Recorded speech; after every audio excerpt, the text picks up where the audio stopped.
Olá! No vídeo de hoje vamos falar da presença da Inquisição na Paraíba, né? E como envolveu também o personagem da história de Santa Rita. Bem, mas para isso a gente precisa ir mais longe, né? A gente precisa ir na Europa. Lembrando que o Brasil, nesse período colonial, pertencia a Portugal. E estando em meados do século XVI, Portugal em crise econômica, devido a um déficit econômico, devido ao investimento que tinha feito nas grandes navegações e também na corte, né? Para manter a corte era um gasto muito grande. E aí ela vai ter que tirar de alguém, aumentando impostos ou de alguma forma.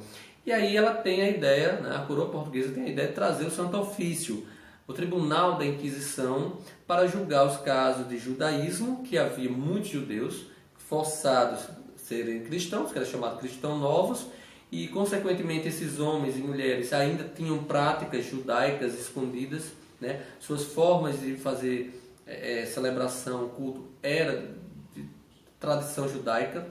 Então a Inquisição ela se instala em Portugal exatamente em 1536, né? E quando essa instituição, essa organização da Igreja Católica, ela condena alguém, um fiel, consequentemente esse fiel ele perdia os bens eram confiscados para o Estado. Tá? No caso do Brasil, a Inquisição chega aqui em 1591, se instala na Bahia, passa cerca de um ano, né? Em 1592 ela parte para Pernambuco, Itamaracá e chega na Paraíba.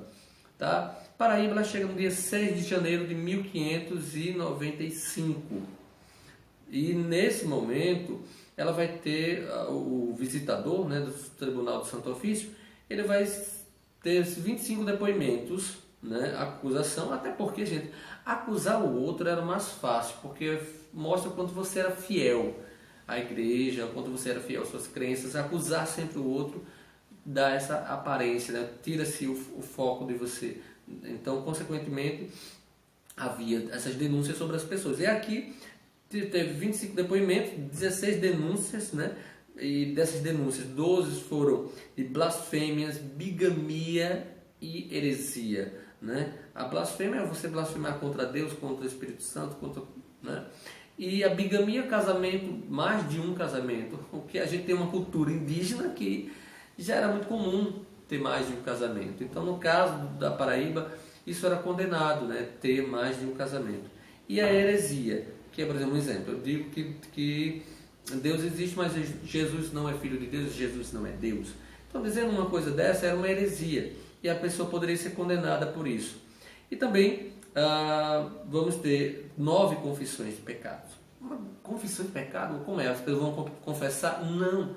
As pessoas eram condenadas, elas eram, se tornavam réu no tribunal, elas eram denunciadas e era muito mais fácil você assumir um pecado, assumir um crime, alguma coisa, do que você negar e ser mais investigado. Então era mais fácil, a pena era menor.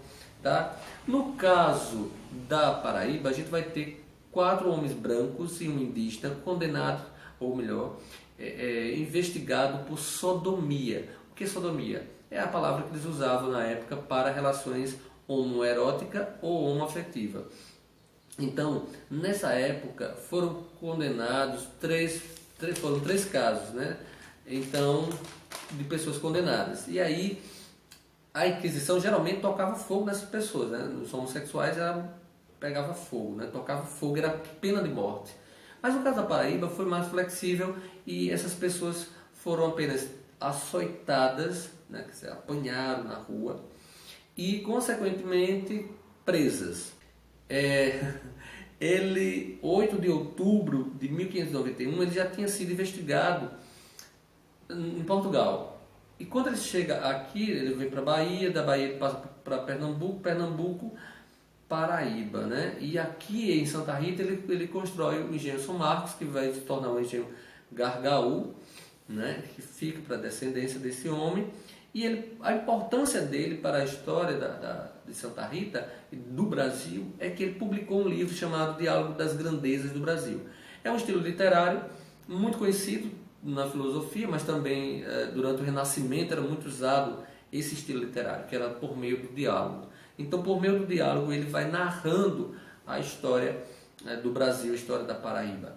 Tá? Então, se você quer se aprofundar um pouco sobre a Inquisição, tem um filme maravilhoso chamado O Judeu, gravado com atores brasileiros, uma parte no Brasil, outra parte em Portugal. E também o filme sobre o protestantismo, né, a Inquisição protestante calvinista, chamada As Bruxas de Salem, ou Salem. Tá? Então são dois filmes fantásticos. Para entender um pouquinho sobre isso, a história da Paraíba, José Otávio de Almeida, e também História Colonial da Paraíba, de Eric. Também todos os dois são livros muito bons para se aprofundar. Espero que vocês gostem do vídeo de hoje. Curte e compartilhe o saber.